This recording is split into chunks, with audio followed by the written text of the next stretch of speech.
नमस्कार, आप देख रहे हैं चौपाल खबर। मैं हूं आपके साथ काजल चौधरी। केंद्र की नरेंद्र मोदी सरकार ने एक देश एक चुनाव के प्लान पर एक कदम आगे बढ़ाते हुए अब उसे अमलीजामा पहनाना शुरू कर दिया है। पूर्व राष्ट्रपति रामनाथ कोविंद की अध्यक्षता में बनी समिति की रिपोर्ट के आधार पर मोदी सरकार ने कैबिनेट की मंजूरी देकर एक देश और एक चुनाव को हरी झंडी दे दी है। इसके बाद संसद संविधान संशोधन और राज्यों के सहयोग के साथ मोदी सरकार आगे इस दिशा में रास्ता तय करेगी। ऐसे में लोकसभा और राज्यों के विधानसभा चुनाव 2029 में एक साथ कराने का प्लान है। हालांकि आपको बता दें कि एक देश एक चुनाव का मॉडल भारत में नया नहीं है, बल्कि आजादी के बाद से 1967 तक लोकसभा और राज्यों के विधानसभा चुनाव एक साथ हुआ करते थे। देश में लगातार 17 सालों तक एक देश और एक चुनाव की प्रक्रिया रही, लेकिन उस पर ब्रेक लगाने का काम इंदिरा गांधी ने किया। उसके अलावा कोई राज्य सरकारों से गिरने या भंग किए जाने के चलते देश में एक चुनाव की प्रक्रिया टूटने की बड़ी वजह बन गई। 1967 के बाद बदले राजनीतिक हालात। आजादी के बाद देश में पहली बार साल 1951 और 52 में चुनाव हुए थे। 1951 और 1952 में लोकसभा के साथ ही सभी राज्यों की विधानसभा के चुनाव भी कराए गए थे। इसके बाद 1957, 1962 और 1967 में एक साथ ही लोकसभा और राज्यों के विधानसभा चुनाव कराए गए। इस तरह शुरुआत के 4 चुनावों में लोकसभा और राज्यों के विधानसभा चुनाव एक साथ हुए, लेकिन क्षेत्रीय दलों के उभरने और कुछ राज्यों में विधानसभा भंग किए जाने के चलते ही उस पर ग्रहण लगना शुरू हो गया। देश में 1951 से लेकर 1967 तक यानी पहली, दूसरी और तीसरी लोकसभा ने पूरे 5 साल का कार्यकाल पूरा किया। देश में 1951 से लेकर 1967 तक चुनाव यानी कि पहली, दूसरी और तीसरी लोकसभा में पूरे 5 साल का कार्यकाल पूरा किया। 1968 और 1959 में कुछ राज्यों के विधानसभाओं के समय से पहले विघटन और कार्यकाल विस्तार के परिणाम स्वरूप ही देश में लोकसभा और राज्य विधानसभाओं के लिए अलग अलग चुनाव हुए। इसके चलते ही देश एक साथ चुनाव कराने का चक्र बाधित हो गया। केरल में कराए गए थे मध्यावधि चुनाव। आजादी के बाद कांग्रेस को सबसे पहला झटका केरल से लगा था। भारतीय कम्युनिस्ट पार्टी केरल में कांग्रेस के सबसे एक बड़ी चुनौती बनकर ऐसी उभरी कि राज्य की सत्ता से बाहर हो गई। लोकसभा के साथ कराए गए राज्य विधानसभा चुनावों में लेफ्ट को केरल की 126 विधानसभा सीटों में से सिर्फ 60 सीटों पर जीत मिली थी। लेफ्ट ने 5 निर्दलीय विधायकों के समर्थन के साथ सरकार बना ली और ईएमएस नंबूदरीपाद मुख्यमंत्री बने। नंबूदरीपाद देश के पहले गैर कांग्रेसी मुख्यमंत्री थे, लेकिन वे अपना कार्यकाल पूरा नहीं कर सके। महज 2 साल बाद ही नंबूदरीपाद सरकार को बर्खास्त कर दिया। इस तरह से 1960 में केरल को मध्यावधि चुनाव का सामना करना पड़ा था। इस तरह नए सिरे से विधानसभा के चुनाव हुए, लेफ्ट को करारी मात खानी पड़ी और कांग्रेस, सोशलिस्ट पार्टी और मुस्लिम लीग गठबंधन ने सरकार बना ली। केरल पहला राज्य रहा जहां पर मध्यावधि चुनाव कराए और उसके आगे से 5 साल का कार्यकाल की अवधि भी बदल गई। इंदिरा गांधी के फैसले से लगा ब्रेक। 1951 से लेकर 1967 तक एक साथ लोकसभा और विधानसभा चुनाव हुए, लेकिन जब पहली बार लोकसभा चुनाव अलग से कराया गया तो उसके पीछे इंदिरा गांधी का बड़ा अहम रोल रहा। उस समय केंद्र में इंदिरा गांधी की सरकार थी। इंदिरा गांधी ने अपनी ही पार्टी से बगावत करके कांग्रेस के 2 टुकड़े कर दिए। देश में लोकसभा चुनाव में 15 महीने का वक्त बचा था।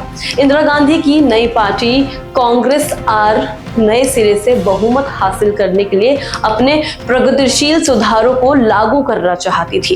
इंदिरा गांधी कांग्रेस के पुराने नेताओं को वजह से प्रगतिशील सुधार को लागू नहीं कर पा रही थी। इसके लिए इंदिरा गांधी और उनकी पार्टी ने समय से पहले चुनाव में जाने का फैसला लिया और 1970 में लोकसभा भंग करा दी। इस तरह तय समय से 15 महीने पहले ही 1971 में लोकसभा चुनाव करा दिए। इसके अलावा कई राज्य सरकारों की विभिन्न कारणों से भंग करने के चलते एक देश और एक चुनाव का क्रम टूट गया। इंदिरा गांधी ने आखिर क्यों उठाया था यह कदम? इतिहासकार रामचंद्र गुहा ने अपनी किताब इंडिया आफ्टर नेहरू में लिखा है कि समय से पहले आम चुनाव कराकर इंदिरा गांधी ने बड़ी चतुराई से अपने आप को विधानसभा चुनावों से अलग कर दिया, क्योंकि दोनों चुनाव साथ साथ होने की स्थिति में जातीय और नस्लीयता की भावना राष्ट्रीय मुद्दों को प्रभावित कर देती थी। 1967 में एक साथ लोकसभा और विधानसभा चुनाव होने के चलते कांग्रेस को बहुत बड़ा नुकसान उठाना पड़ा। खासतौर पर केरल, उड़ीसा, तमिलनाडु और महाराष्ट्र जैसे राज्यों में स्थानीय मुद्दों ने बहुत असर डाला। इसके चलते ही इंदिरा गांधी ने यह तय किया कि पहले आम चुनाव करवाकर उन्होंने इन दोनों मुद्दों को अलग करा लिया था। इंदिरा ने चुनाव प्रचार की कमान पूरी तरह से अपने हाथ में रखी। दिसंबर 1970 में लोकसभा भंग होने के बाद चुनाव तक इंदिरा गांधी ने 10 हफ्ते में 58,000 किलोमीटर से ज्यादा की पदयात्रा की। इस दौरान उन्होंने 300 से ज्यादा चुनावी रैलियों को संबोधित किया। तब 518 लोकसभा सीटों में से इंदिरा गांधी की कांग्रेस आर को 352 सीटों पर जीत मिली थी, जबकि सीपीएम को सिर्फ 25, सीपीआई को 23, जनसंघ को 22 और कांग्रेस ओ को 16 सीटों पर जीत मिल पाई थी। लोकसभा चुनाव में जीत दर्ज करने वाली इंदिरा की कांग्रेस आर आगे चलकर कांग्रेस आई बन गई और पार्टी का चुनाव चिन्ह पंजा हो गया। इसके बाद लोकसभा और विधानसभा चुनाव की प्रक्रिया पूरी तरह से बदल दी गई। एक देश और एक चुनाव की बात उठी। इंदिरा गांधी ने साल 1975 में देश में इमरजेंसी लगा दी। उसके बाद 1977 में चुनाव हुए। कांग्रेस को करारी शिकस्त खानी पड़ी और मोरारजी देसाई के नेतृत्व में जनता पार्टी की सरकार बनी। देश में पहली बार गैर कांग्रेसी सरकार बनी थी। हालांकि ये सरकार अपना कार्यकाल पूरा नहीं कर सकी। 1980 में फिर से लोकसभा चुनाव हुए। कांग्रेस ने पूर्ण बहुमत के साथ सत्ता में वापसी की और इंदिरा गांधी फिर से प्रधानमंत्री बनी। इसके बाद दोबारा फिर से एक बार चुनाव कराने की संभावना 1983 में चुनाव आयोग की वार्षिक रिपोर्ट में उठाई गई। इसके बाद 3 अन्य रिपोर्ट में इस अवधारणा से जुड़े और पहलुओं पर गहन से अध्ययन किया गया। विधि आयोग की 170वीं रिपोर्ट में ये बताया गया कि रिपोर्ट 1999 जस्टिस वीपी जीवन रेड्डी की अध्यक्षता वाली विधि आयोग ने मई 1999 में अपनी 170वीं रिपोर्ट में कहा कि हर साल चुनाव कराने के चक्र को खत्म कर देना चाहिए। नियम बनाना चाहिए कि 5 साल में एक बार एक साथ लोकसभा और विधानसभा के चुनाव हो।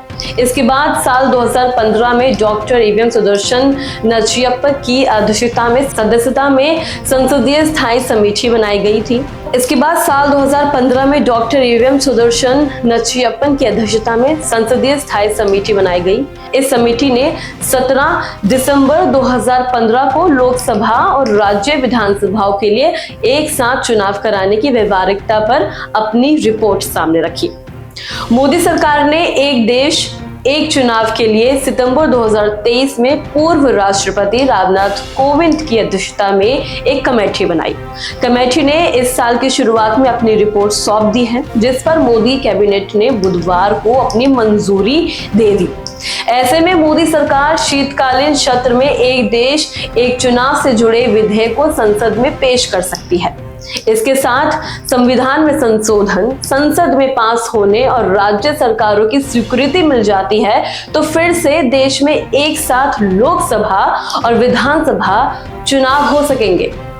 इस खास पेशकश में इतना ही। आप क्या सोचते हैं इस बारे में हमें जरूर बताएं। ऐसे ही तमाम अपडेट्स के लिए देखते रहें चौपाल खबर। धन्यवाद।